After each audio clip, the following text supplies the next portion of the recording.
It's hard. It's hard as a coach. It's hard as a player to process that.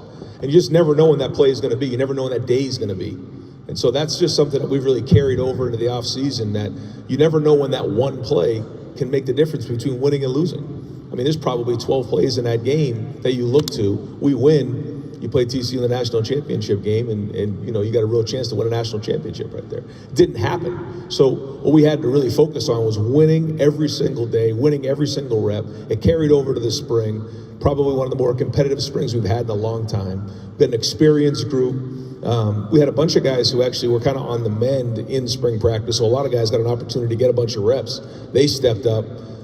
Really excited about heading into May with our team. All right, thanks, Coach.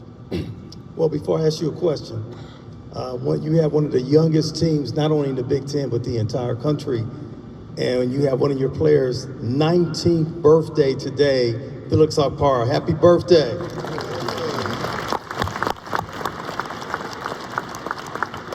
I don't remember 19, man. I don't remember it.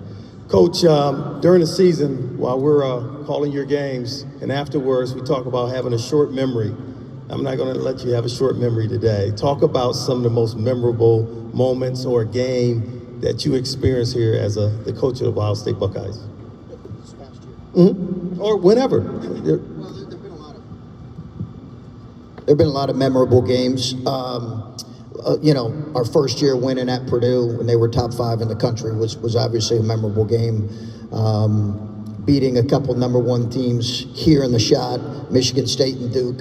Were fun games, great games to be a part of.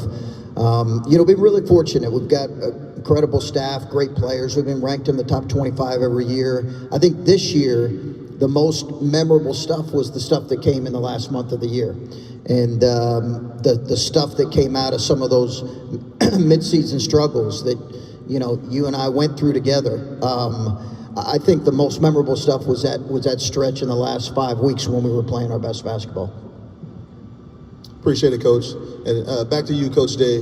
You guys are preparing to send a pretty impressive draft class to the NFL draft here a week from today. A week from today, I'm pretty sure you'll be in New York. Is it in New York? It's in Kansas City. Kansas City, with a lot of guys projected to go first round. So with that being said, you lost a lot. Right, you're thinking about the guys up front, both your tackles, Paris Johnson, DeJuan, and then your center as well, your quarterback, and some guys on defense as well. What competitions, what position battles are you looking forward to, going through and going into camp and seeing emerge for starting spots? Yeah, we're looking forward to being at the draft next Thursday night. That'll be in Kansas City. We're mostly going to make sure that they don't blow their whole signing bonus on suits and jewelry and everything else, because when you go on that red carpet, there's all kinds of stuff. I mean, I don't know if you guys saw some of the suits CJ wore, the ones that he had, even at the Heisman.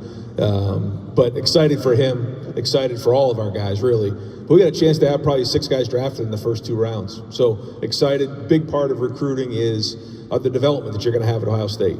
And I think it's for a lot of reasons. One, we talk about a lot is the competition every day at practice. You're going against really good players. Iron sharpens iron. We talk about that a lot.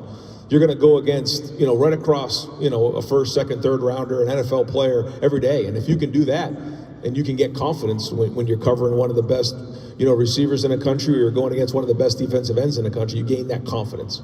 And I thought it was fun to watch these past few years as these guys grew. And really the second thing that happens in our development, I think, is when you're at Ohio State, I say this to the recruits and their family a lot, you're not in the NFL, but you have to act like you're an NFL player when you're in Columbus. The fan base, when you're going through Columbus, you got to move a little different. When you walk downtown, people know who you are. You have to hold yourself to a higher standard.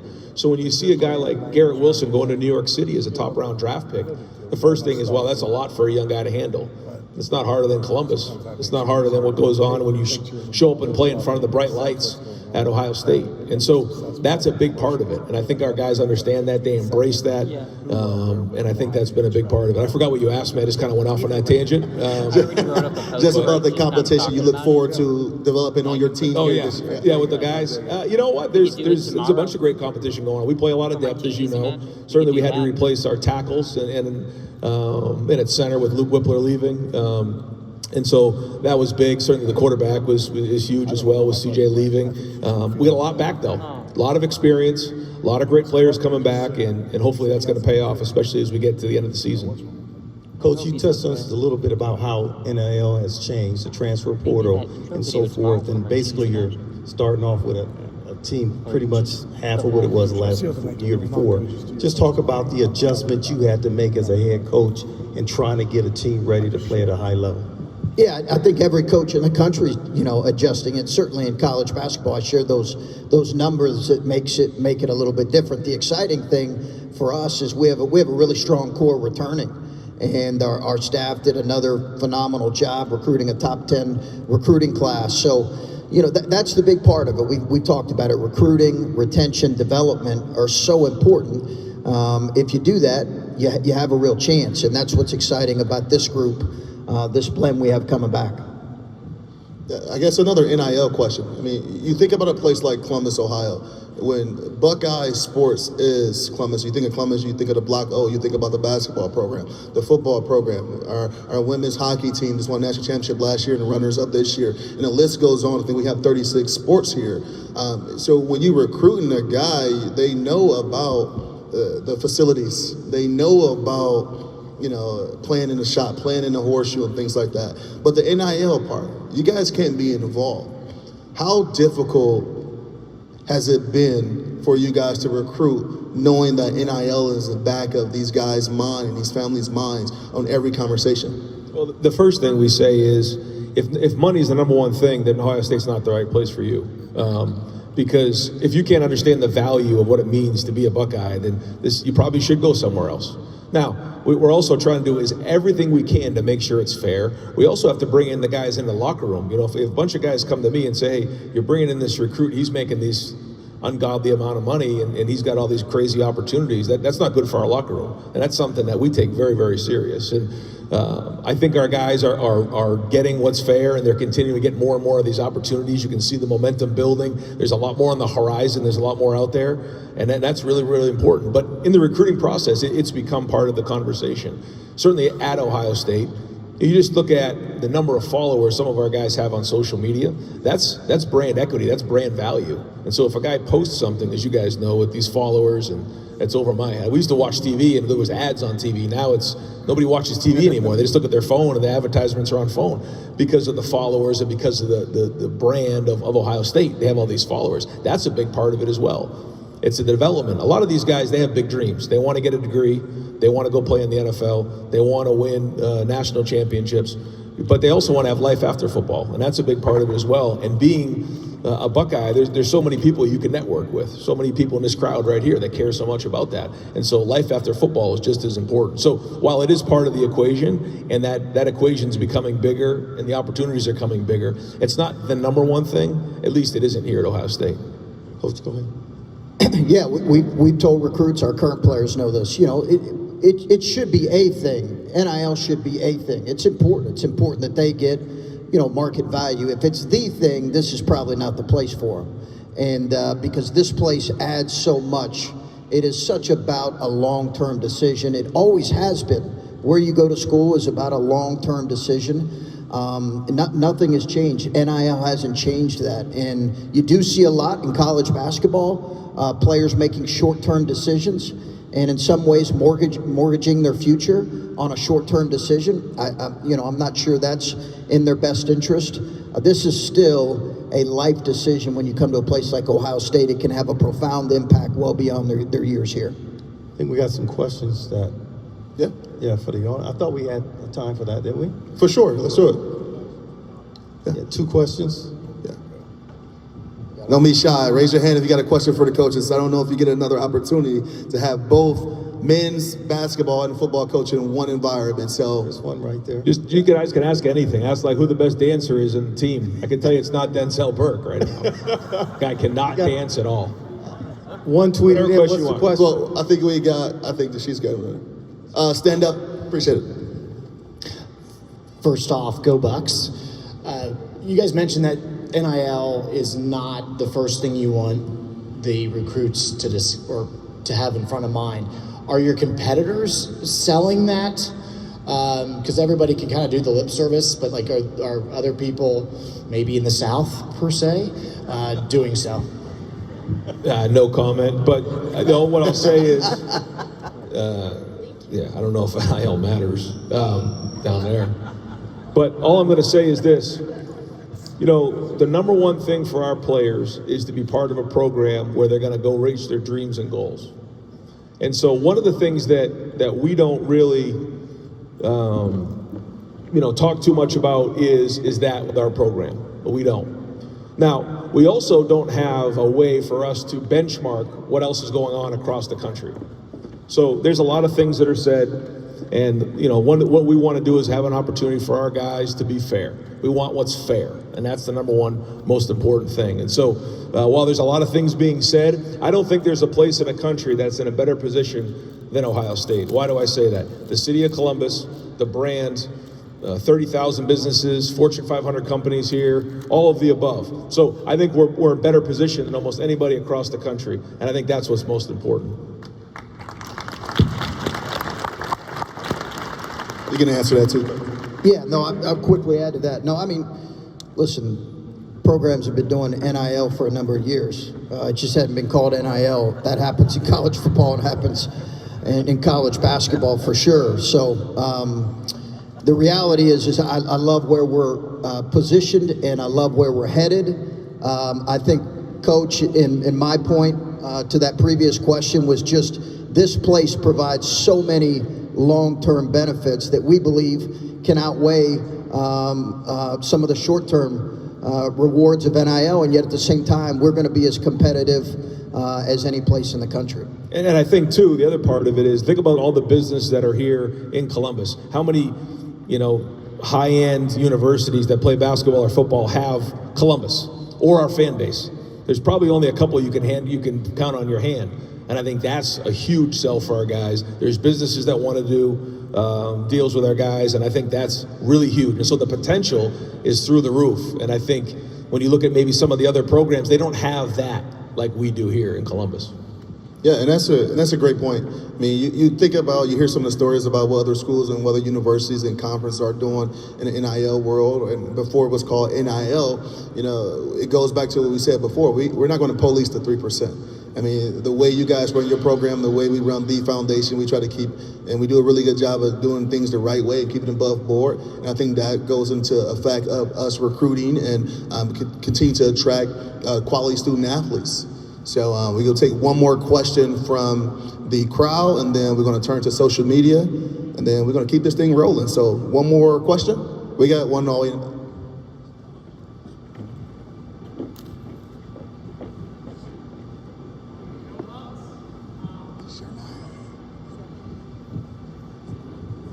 So my big question is how do you think ultimately the Big Ten expansion is going to affect NIL and recruiting? Well, I think first off, the expansion's exciting because it allows us to be a national conference, which I think had to happen. It taps us into the LA market, West Coast, which is great. And so, there'll be companies who are based in Columbus that have ties or vice versa from LA. That'll now have some connections out there, which will be great. It'll allow us a really exciting schedule. And it'll be interesting to see how these TV deals are worked out through the conference. And, I'm interested to see down the road, whether it's in the next year, 2 years, what the possibilities are. There's been a lot of talk about possible, collective bargaining agreements. There's a lot of things that could be coming down the tubes, and this conference expansion certainly is going to allow for some interesting things in the future. Yeah, it's only going to help. Yeah, I think that it's a huge plus when it comes to NIL. Listen, the restructuring of conferences has been going on for 10 years now, and if you aren't aggressive, you're going to get swallowed up, and I'm glad the Big Ten was aggressive. I'm still going to be interesting how you guys just fly on Friday, play on Saturday. We got 2 trips out there. It'll be different. Yep, it'll be different. Yeah, we're not looking forward to that, but we'll figure it out. Yeah, just roll with it, right? That's part of the game, right? This question is coming from our social media from Corey Swan, and it's for both coaches. When talking to recruits and current players, we know community and giving back means a lot. How do you guys juggle raising great men, great athletes, academics, and importance of giving back? How do you guys juggle that?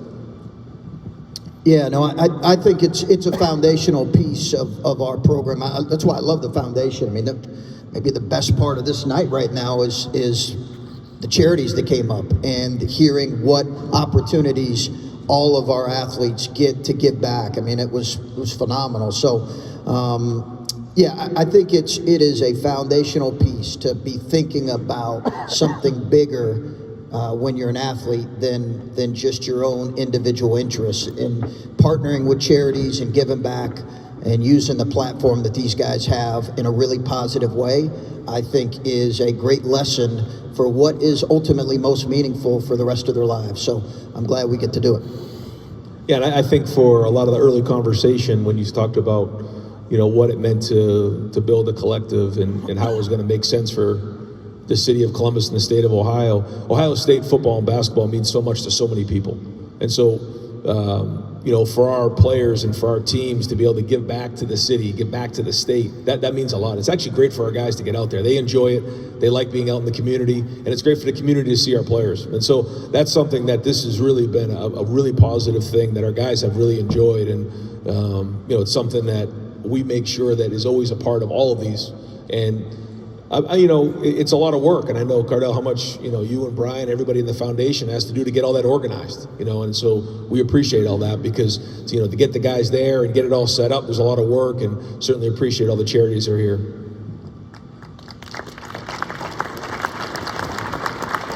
Now, I know there's a lot of work behind the scenes, countless hours of watching film, watching tape. Do you guys get a chance to talk to each other during the season and kind of support each other? Just talk about that experience. Yeah, I'll speak to it. Listen, you know, I got a tremendous respect for Ryan. How he runs his program, how he leads his program, how he loves his guys. So I'd be foolish not to build a great relationship with him. How controlled he is with the officials, which I can take a few lessons from for sure. I just got tremendous respect for the first-class way in which he runs the program. So, do we connect? Do we talk? Absolutely. He's meant a great deal to me. During some of our struggles this year, he was a guy I leaned on quite a bit. Yeah, Chris. First of all, I love basketball. I love ball. So that was my first love growing up. Huh? Were you a baller? I could shoot. That's about it. I could play defense, little defense here and there, but a funny story, during my last time I've really played basketball was during a recruiting visit. We have a little hoop in the indoor, and we were doing a summer barbecue. And so Sonny Styles was in there. I think he was like in 8th grade. And I said, come on, we'll play a little one-on-one. I'm not lying. I went up to guard him, and I was talking a little trash. He crossed me up. I rolled my ankle, and he dunked. And that's the last time I touched a basketball. That's the honest-to-God truth. I swear to God. So there's no more basketball for me. But that being said, Chris is so well respected around the country. We talked to basketball coaches, you know, from Jay Wright to there's all the coaches across the country. There's so much respect here, and that was before I even met him. And then when I got a chance to meet Lauren, and you know the way he does things, and the way he takes care of his players, and the way he works, and the way his players play, you know, it's fun to be around. Ohio State's very lucky to have Chris, and he's a good friend. Well, we're going to wrap it up here with a last question, and it's, you know, definitely want to appreciate you guys for taking time out your day and all the players and everyone coming out and supporting. And speaking of the players, the foundation had an opportunity to partner with over, you know, 35, 40 plus student athletes on the football and basketball program. Great young men you guys are raising, great young men you guys are coaching and being great mentors for. And, you know, with that being said, you know, the young men that you guys allow us to partner with and do great things with, what does the foundation mean to you guys' program? It's huge for us. I mean, it just is. This is such a new era, and you have to adjust, and you have to adjust quickly, and you have to adapt. We still have coaches, veteran coaches, incredible coaches who, quite frankly, are still resisting this new era. So to have the foundation step up, to have guys like this, Cardell, so many people that we talked about, it is critical. And the challenge is how do we keep moving it forward? Because I think that really is the challenge. We cannot stand pat. We've got to continue to be aggressive on this front. Yeah, and I'll say that when this first came about, I think, you know, we were up there in Columbus, downtown, you know, going through to get the legislation through, and at that time, no one knew where this was going. And it was almost like, when you heard NIL, it was like, what does that mean? And so as we've gone through and now we're into year 2, you're starting to see, so many people pick up steam with this. And that's because of, I think, the trust. And I want to thank all the former players who are here that have been a part of this, because, this is for so many folks who have donated tonight, who have been a part of this. The amount of money that's starting to come in to give our teams this opportunity means a lot to us. But that's because of the trust of the people that have been involved, the trust of the former players, and now we're getting more and more people involved. And that's why tonight it's so important. You guys get a chance to be around our players, you get to see these folks. So the more people you guys can bring involved with this thing, we can get more and more people. It's great. But it has to do with people, and that's what this has been about, and the foundation's been a big part of that. So thank you. Thanks, Coach. Coaches. Go Bucks.